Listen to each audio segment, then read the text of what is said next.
एक बार यमराज ने अपने दूत को पृथ्वी पर एक स्त्री की आत्मा लेने भेजा।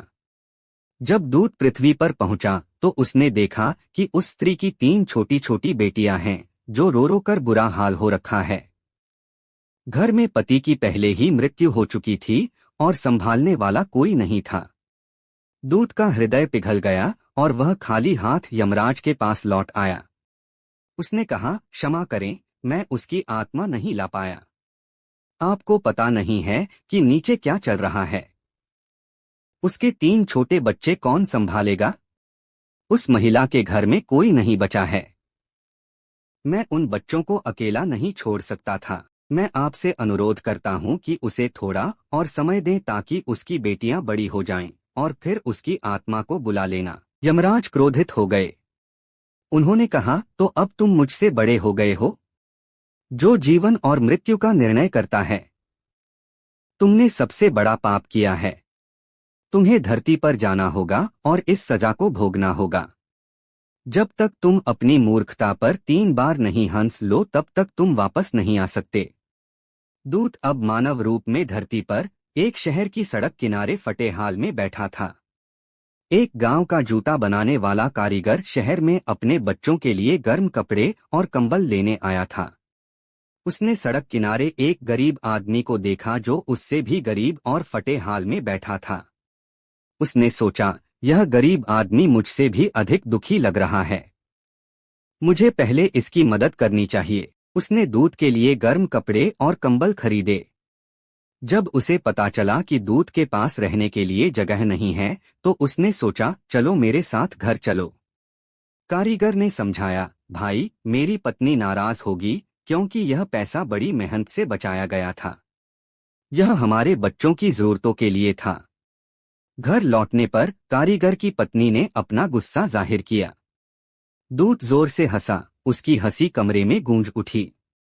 कारीगर की पत्नी दिव्य आगंतुक से अनजान समझ नहीं पा रही थी कि उनके साधारण घर को अपार धन से आशीर्वाद मिलने वाला है। लेकिन कारीगर ने अपना काम समर्पण के साथ जारी रखा। उसका कारीगरी इतनी बेहतर हो गई कि उसकी ख्याति पूरे देश में फैल गई और राजा ने भी उसके जूते पहनने शुरू कर दिए। एक दिन एक शाही नौकर कारीगर के पास एक छोटा सा कीमती चमड़ा लेकर आया और कहा, यह चमड़ा बहुत कीमती है।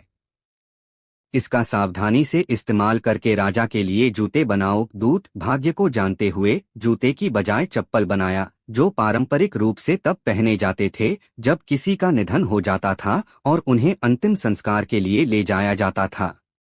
कारीगर को यह देखकर आश्चर्य हुआ।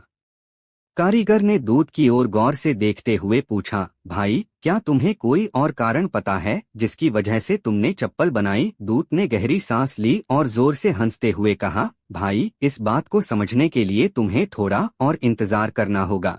मैं किसी और दिन तुम्हें सब कुछ बताऊंगा।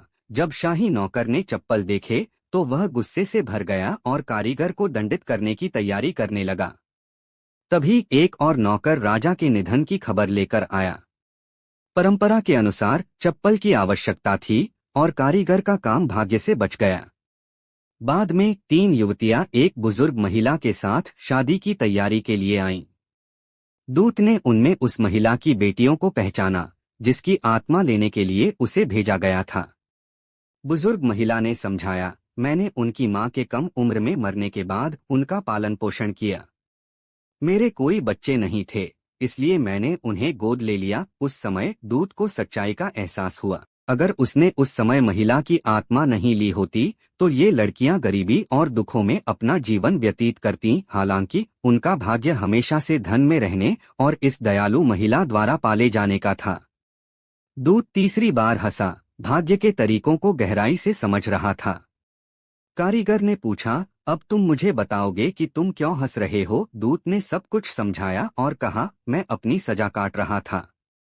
आज मुझे समझ में आया कि उच्च शक्ति ने जो भी योजना बनाई है वह अपने तरीके से सामने आती है।